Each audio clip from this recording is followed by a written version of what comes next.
Good morning, everyone. We haven't done a YouTube upload in a while.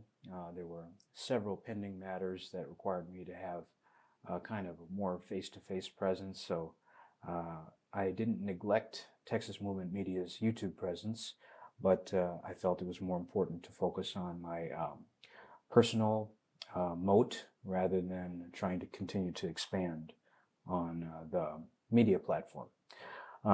So I have been working and kind of trying to grow with the AI innovation that's been happening, playing around with different agents and products and things like that. By no means am I an expert, but one of the things about me is that I recognized early that a lot of privilege, as far as like first adopter privilege, isn't going to be made available to me for a number of reasons.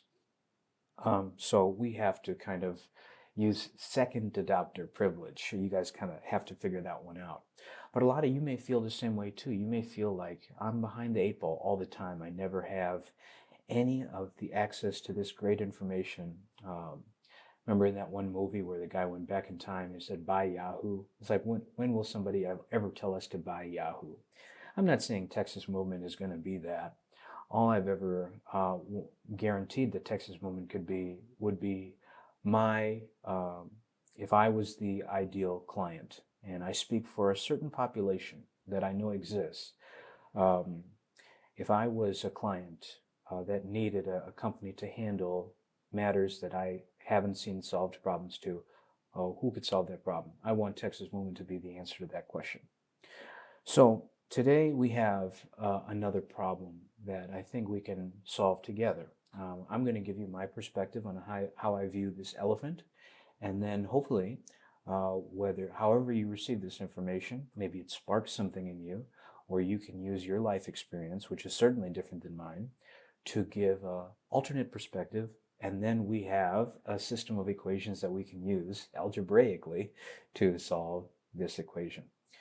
So with regards to kind of the masculine frame in America, we've dealt with a lot of this red pill era recently, since before Kevin Samuels, of course, and I've always kind of been on the harsher end of it, but that was kind of by design because our community is naturally a more, it's in between spiritually docile and passive, and we kind of weaponize that as our kind of model minority feigned righteousness. There's better words for it, but I'm not going to nail all the bars today. We're aiming at a concept this morning. Okay. I want to address the topic of shame, and I think I will name this "The Emperor's Clothes" or something to that effect. And of course, you know what I'm decked out in as often as possible. So, shame is a tool that our parents have used. We have gone through it in elementary school, middle school, high school at various degrees. We have dealt with it in the academic space, you know, in the college academic and the workplace. And then, of course, in our intimate relationships, of course, it rears its head in a number of different ways. And then societally, when we look at social media, we look at the news, we look at reality television, we look at even our own churches and our own social groups, maybe the clubs that we go to, we see certain things and we feel, what's the word? Secondhand embarrassment or something like that. I've been the perpetrator and the victim of secondhand embarrassment, so I'm qualified to speak on these topics. But here in America, we have the concept of shame without the underlying concept of merit underneath. The reason shame is so prevalent, okay, let me preface this. When I'm speaking about any topic, and I'm sorry I keep pausing and moving, it's a bad habit. I know I'm working on it, I promise. Okay, I'm dealing with a few things. But that's an excuse. I'm not going to handle excuses. In Eastern societies, for example, China is a 5,000-year-old society, maybe more. Okay, India is up there as well. But these societies are built on centuries of tradition. centuries of family achievements, centuries of community involvement. All the families know kind of the trades meaning the occupations of each individual family and the family legacy. And so when somebody breaks off from that, hopefully they do it with a modicum of respect for the family tradition. That's why I built Texas Movement. I come from a family of educators. So Texas Movement did, Texas Movement Consulting started as kind of an education platform. And I have released a digital course, Elite Secrets, which is not about, selling black slave fetish archetypes, nor is it about selling any kind of sexuality, which is the majority of the fitness industry these days in America. Elite Secrets is about the concepts and the tools that you would need if you were a young parent trying to impart good athletic wisdom or kinesthetic wisdom to your child. And remember, we only get one body, so how we feel is going to impact how we think, how we process information, how we speak. You may notice that I'm relatively proficient in the English language. It's not because I've read as many books as Cat Williams. I guarantee you Cat Williams has read more books than me cover to cover. I have not even read the Bible cover to cover. That may shock you. But I know certain verses, what they mean, and where to apply them. Okay? So I don't know every Latin root word for every connection point, every piece of tissue in the body, every bone process, all those things. I don't know those things, okay? What I do is take pieces of information. If they are relevant, then I apply them to what I'm doing. If not, I save them for later, maybe note the resource where it might be looked up in the future, and then come back to it when it's appropriate, okay? Just storing a dictionary in your head is not the most productive way to attack a problem, in my opinion, okay? And so when I was in engineering school, I came across this wall. I kind of ran into this wall a bunch of times. So much information, so many formulas, and not a whole lot of practical application, especially when I looked at certain capstone projects and things like that. Something didn't sit right with me. The same thing goes for white American Christianity. The model minority template is expecting us to, be subservient socially to the, American Caucasian demographic in their outlook on life and also in their faith-based practices. And I see a few gaps there that concern me. And when you game it out, when you see the fruit of how their tree blossoms, it's very similar to the fig tree that Jesus talked about. So I'm very concerned about following that pattern exactly. There are some things that are good. As you can see, I choose the way I talk very specifically. Even though I have a lot of comfort in the urban demographic, I do feel it's important to have a bit of proficiency in traditional vernacular. Okay, all vernaculars matter. I'm not saying none of them, they don't, but I think it's important to have a healthy range of vernacular that you can use, not just for code switching purposes, but for the empowerment of yourself and your entire being. I think you're losing a lot by simply siloing yourself to one section of that. Okay, so we got to move. The topic of shame. Shame is used, especially in America, to make men feel less comfortable with their office of leadership and authority.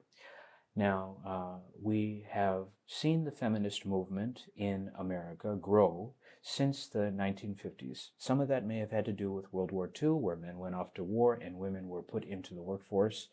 And then when men came back, women were still there, and two incomes, helped the growth of the country and so on and so forth. But that also coincided with the Civil Rights Movement, when the African American community, who also contributed to all of the wars in this country, was not fairly treated, even at the level of the GI Bill or any of the regular veterans' benefits, and which was very disappointing and unfair. And then we gradually saw the ideologies of feminism and the alternative lifestyle ideology merge with the civil rights movement designed for African Americans. And I will agree that 1964, 1965, whatever Lyndon Johnson did to allow Asians and Indians to come to this country to work and to study, that was also part of the diluting, the cream in the coffee, so to speak, of the necessity of the civil rights movement, the repairing of damage done because of the violent extraction of human life and human capital for the purposes of capitalism and business. Okay? So the Black community knows that my family has been staunchly against this. Any personal conflicts we have within our laundry room has nothing to do with our conceptual understanding of what the Lord wants us to do with regards to race relations, okay? So that is one reason why I'm adamant about saying that when you audit our legacies in full, you need to remember that it was based on a foundation of good, okay? Everyone is susceptible to being handled. So my gripes are with the handlers, not with the handlees. Now, the environments the handlers place their victims in can cause downstream behavior, and that downstream behavior, of course, we should all be accountable for our behavior. I will be the first to step forward and be accountable for that. But here is how I am going to define leadership. If we want the baton to fully be passed, if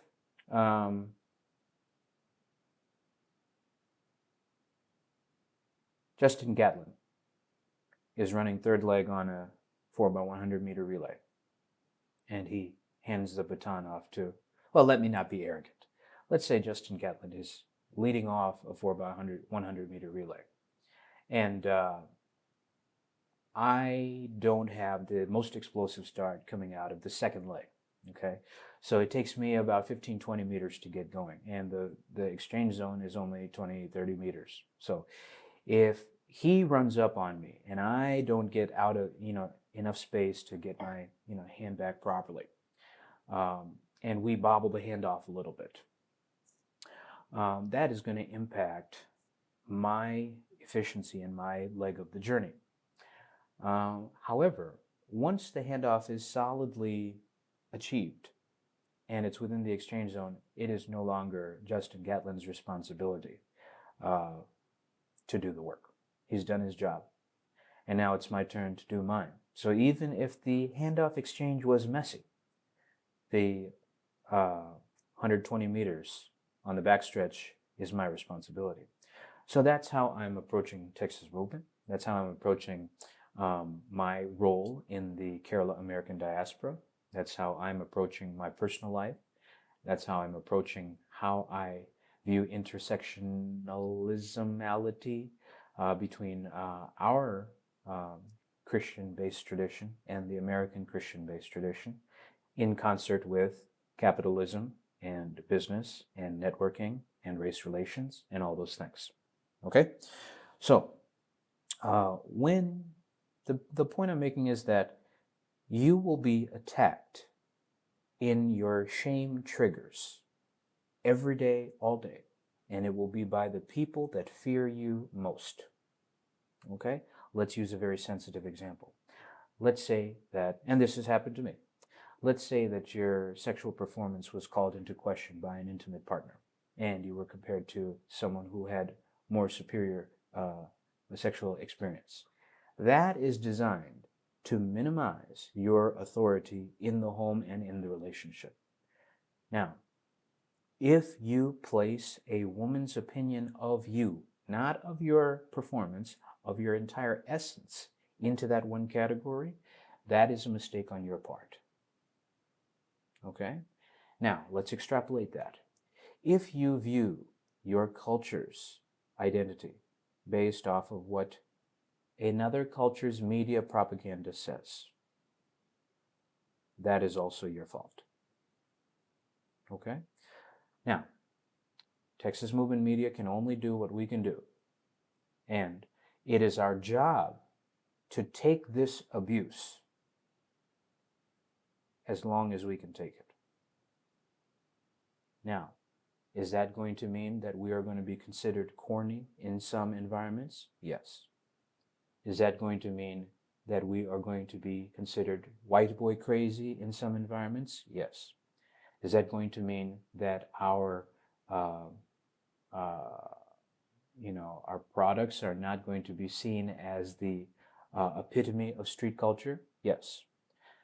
And so, rather than having sour grapes and saying, well, that's black monkey nonsense anyway, we're not going to value it, I'm going to feel publicly the shame of that and the hurt of that, because I want to be respected and appreciated and compensated by the people that I care about and the people that have valued my identity in the past.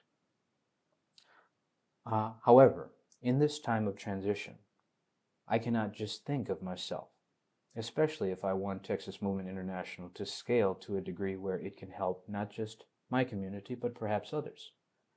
So, in giving you this option, what I'm trying to do is crack the door open a little bit for your emotional intelligence to, number one, expand, and number two, maybe some of the, tight boundaries you had because of maybe missing pieces in your previous chapters.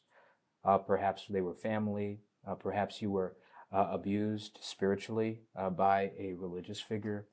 Perhaps you had a missing parent or parental figure. Perhaps you had an unnatural sexual experience that betrayed your boundaries in some way. I want to be cognizant of those things. And so part of the reason I'm taking on this neutral persona is I want you to be able to see some kind of beacon, some kind of gay lighthouse. Oh Lord. Oh, he's going to drag me to the very end of it. Well, if it helps you, please take it. And, I hope we can work together in a more enlightened capacity in the future. I hate all of you. I just want to live in peace and have my leisurely activities. But as I said before, when you are given much, much is required from you. So we want to, at the end of our time, even if we are alone on our deathbed, we need to be prepared to give account to our Creator for the gifts that He's given us. And these things certainly were a gift. The connections and friendships that I've made, even if they were single-serving friendships as Fight Club references, I'm very grateful for them, and I'm grateful for you, and I'm grateful for what you've contributed to Texas Movement. And I hope once we come through this valley that we can serve each other in a greater capacity in ways that will be fruitful and prosperous for both of us. That's my goal. That's what I'm working toward. And all of my efforts each and every day are going to be focused on that. So I think that's a healthy stopping point for today. I'm going to think about what to call this. What is it? A shame of the emperor, or shame of emperors, maybe. Let's do that. Okay. Thank you very much, everybody. We'll come back and talk another time. Until then, we'll see you later.